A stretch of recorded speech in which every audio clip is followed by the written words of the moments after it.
Hey guys, this is Cam for 15 back out with another video for you guys on Cam for 15 Talk Sports.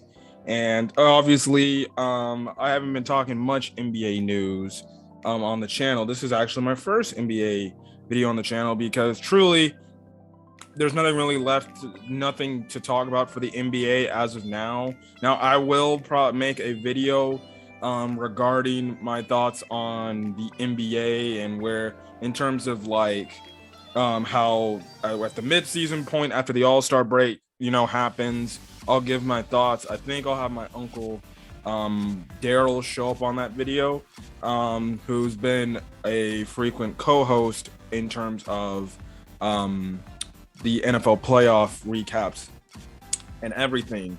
But yes, let's talk about obviously the news in terms of this video, and it's the fact that the Los Angeles Clippers, which are my favorite basketball team, they made a deal with the Portland Trail Blazers yesterday, actually, or a few days ago, and it was the fact that the Clippers traded Eric Bledsoe, Justice Winslow, and Keon Johnson, and a future second-round pick, which is the 2025 second-round pick from the Detroit Pistons they received, to the Trailblazers for Norman Powell and Robert Covington.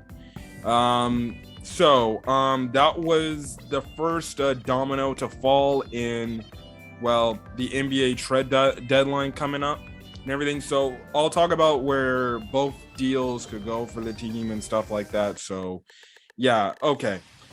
Obviously, let's give the thoughts on the Blazers side of things, because clearly the Blazers lost this deal massively. Okay.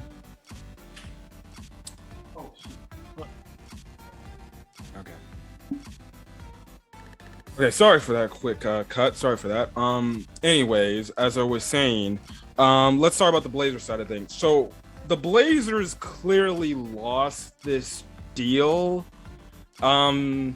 Again, if you're a Blazers fan, I don't know what to feel. The Blazers are kind of in a position where they're not contending, but they have star players in a CJ McCollum.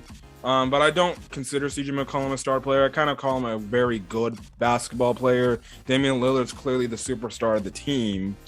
But they're in that phase where it's like they don't know what the heck they're doing. And I truly don't know why the Blazers did this deal. But the only other reasoning I have behind this is the Blazers are essentially seeing it's probably end to the Damian Lillard, CJ McCollum era Trailblazers. And from the standpoint, I think eventually they're just going to ship them out of there and they're going to start a full rebuild, which honestly sucks for Chauncey Billups, because I do like Chauncey Billups, not only because he was on Clippers last year, but I feel like he went into a position where he's not even going to succeed at, because he's going to be given a team to rebuild it. Now, obviously, I heard the come up with Simon's play has been doing well, so that's another reason why. And then another reason was just to get some money off the Bucks, because they're paying a lot of money for not only Robert Covington but Norman Powell. But truly, I feel like this is just the start of the end for the Portland Trailblazers. I think they're gonna blow it up this upcoming off season. I think they're gonna get Damian Lillard out of there and say, dude, we understand you're loyal to us, but we're not gonna win anywhere. We're not gonna win anytime soon. We're gonna trade you somewhere and stuff like that. So I think him and CJ McCollum are gonna be in the market. If not, unless they get traded, maybe they get traded in the deadline, during the trade deadline, before the trade deadline ends on Thursday. We don't know. And stuff like that. Now, in terms of the players they're getting, look, Eric Bledsoe, he's kind of just been a journeyman. He started from the Clippers way back in the early 2010s, then goes to Phoenix because obviously he wanted to have his own team, because he was obviously playing the backup point guard to Chris Paul. Then he ends up getting traded to the the Milwaukee Bucks. The Bucks don't feel like he's going to take them over the top, so they trade him for Drew Holiday. And guess what? The Bucks won a championship the year after they traded Bledsoe. He plays 1 year in. He plays again another year in New Orleans. He then ends up getting traded to Memphis, only to get traded to the Clippers for Patrick Beverley. And he plays a few games in LA now as a Clippers fan. I thought Eric Bledsoe was all right. Sometimes some of his play kind of irked me, but there were some games where he actually played really freaking good. But other than that, he really didn't bring much to the team, and the Clippers saw it, and they're like, he's an expiring contract as is anyway, so what's the point? We can get something in return for him, potentially. Same as for Justice Winslow. He didn't really play a lot for the Clippers this year, but in the game time he got, especially as of late, he played really well. I know as a Clipper fan, when he first started off, he wasn't that good, and he didn't see any play time. But as of late, because of the injuries the Clippers have been having, he came in and he actually gave solid minutes, and it's kind of sad to see the fact, because he had a like interview after the Magic game. He said, you know, we as a locker room in terms of the Clippers, we all F with each other, and now he's out of LA now. Which funny, what can happen next. Listen, he could be a nice defensive player for the Blazers, but other than that, he's not going to give them really anything offensively. He's just going to do that. He's just going to play solid defense. Again, he's another kind of dude who's been a journeyman. He goes being drafted from the Miami Heat to go into the Memphis Grizzlies. Then he ends up going to the Clippers, which it looked like he was going to probably be maybe a potential big piece of the Clippers, but the Clippers like, we don't really need you. And now he's in Portland. And then Keon Johnson, who's a rookie. I will say this for Portland Trailblazers fans. He's a promising young rookie that I think if he develops nicely, he can be a solid NBA player. Now, I don't know if he's going to be a superstar caliber player. I think he'd be a solid role player and stuff like that. And honestly, I like Keon Johnson. He's a really good defensive player. And from what I've seen in the G League, he's gotten better in terms of the offense game. Now, I don't know if he's going to be on the Trailblazers main roster or their G League team. We'll have to see, but obviously this is a chance for Keon Johnson to get a chance, and then obviously they get a pick. So yeah. Now, obviously the side on the Clippers side of things, what does this mean for the Clippers?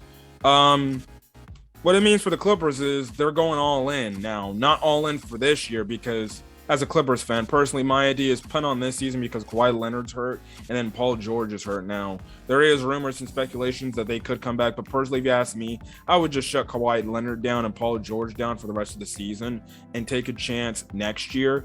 But what this means is this full healthy Clippers team's going to be freaking dangerous. Norman Powell is their third player. And if you're like Norman Powell, can you consider Norman Powell has progressively ever since, Kawhi left the Raptors, he progressively been getting better, and he's a solid role player. He got a mid-range game. He can freaking drive to the basket. He's got a three-point game, and he's a good scorer. I think he's pretty solid on defense too. He's not the best, but he's solid on defense as is. And I think he gives the Clippers a lot of versatility in terms of being, okay, first it was Marcus Morris being that third guy. No, Norman Powell overshoots Marcus Morris now, and he is that third guy now. That can help the Clippers. Now, in terms of what the lineup can do with a full healthy team, I don't know where it would fit on the lineup.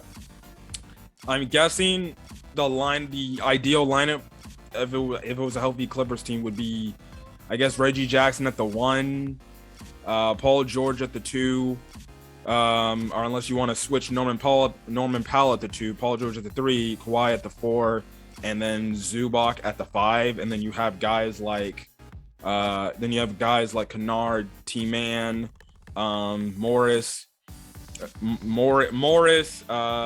Batum. Depends if they re-sign Hardenstein next year or if Ibaka's still there. You got an all-around pretty dang good team if the Clippers don't make any more trades. And as a Clipper fan, personally, I don't think they need to make any more trades. I think going into next year, this roster is pretty solid, as is.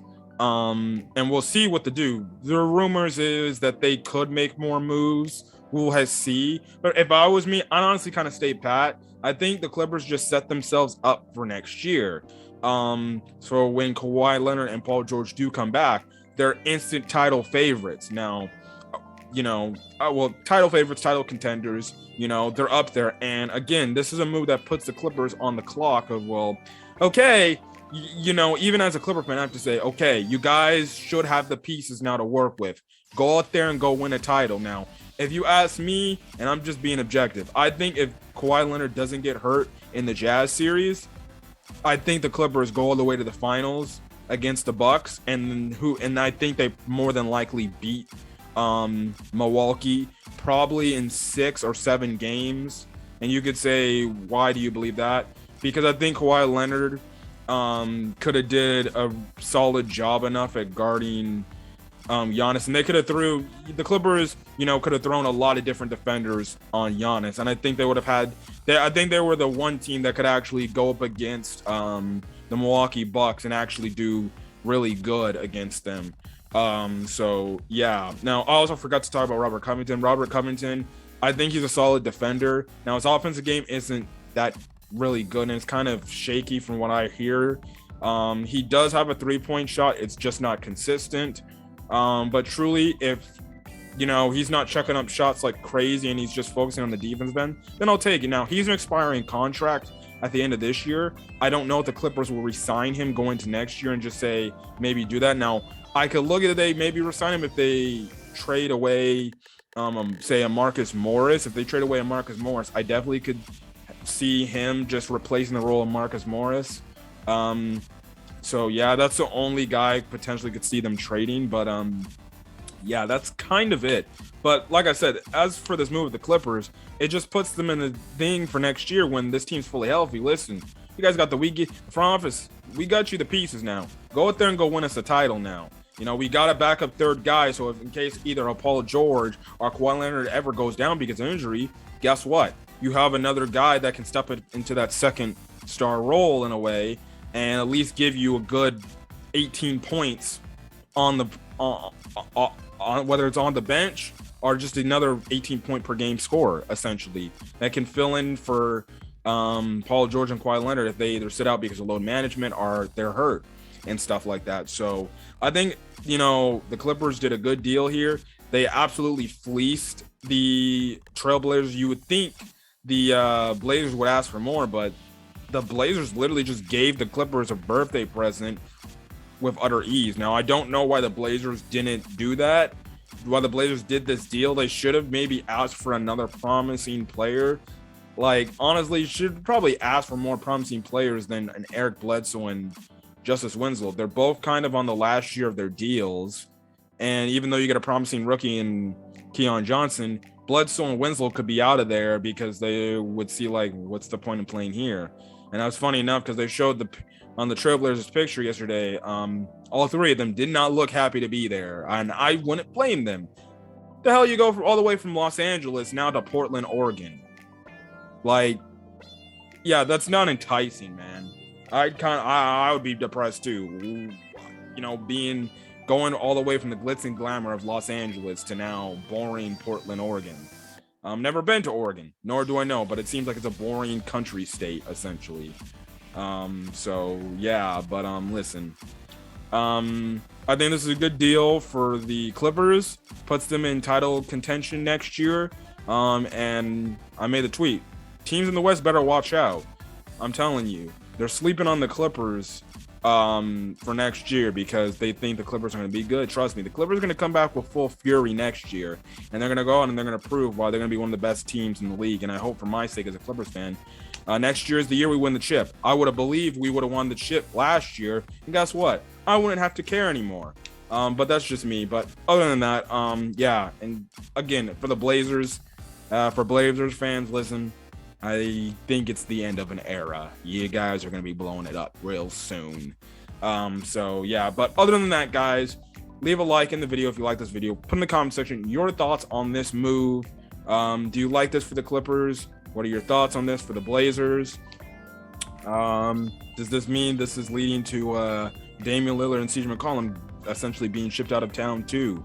We'll see. As well as hit that subscribe button to Cam Free 15 Talk Sports. I talk about all the major sports, which is baseball, whenever that saga ends with a lockout, basketball, and even football. Next week, I will be doing my divisional round, my championship round, game round recap, as well as my Super Bowl prediction with my Uncle Daryl.